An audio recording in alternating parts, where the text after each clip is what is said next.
Since our first day of kindergarten, we've all become very familiar with the question, what do you want to be when you grow up?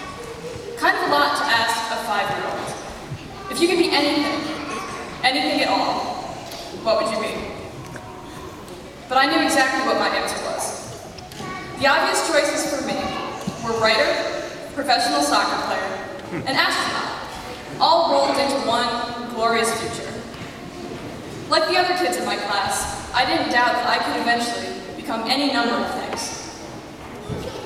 In middle school, pop culture joined our childhood fantasies and created a whole new set of ideas. In the immortal words of the Pussycat Dolls, when I grow up, I want to be famous. I want to be a star. I want to be in movies. And in spite of ourselves, we did. We idolized Katy Perry, LeBron, Mark Zuckerberg, and any other big names who seem to have it all. Now, as high school comes to an end, the game isn't quite as fun as it used to be. When people ask us what we want to do with our lives, we're too old to claim some wild, unlikely profession or cling to the remains of an impossible childhood dream. The question, what do you want to be when you grow up, becomes, what do you want to do when you grow up? And our futures seem to become associated with the job titles we may hold.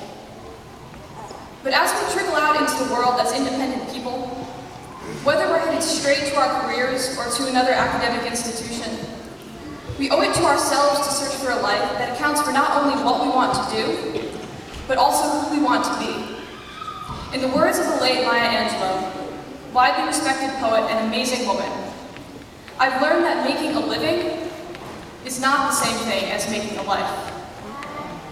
In other words, what we want to do as newly minted adults is only one tiny piece of the plays that we want to make for ourselves in this world. We may go on to teach English, or become electricians, or work for NASA, but that distinction is not the entirety of who we are. So, class of 2015, we're all going to hear the question, what do you want to do with your life? A lot over the next few years. But now, and for the rest of our adult lives, it is important to remember that we are bigger than the jobs that we hold. We are as big as we allow ourselves to be, and just as multifaceted as we dreamed we'd be in elementary school. After all, who we become is not a line that we suddenly and irrevocably cross tonight, but rather a slow transition that we will be in charge of for the rest of our lives. And I know that who the class of 2015 becomes will be truly amazing. Congratulations, everyone. We did it.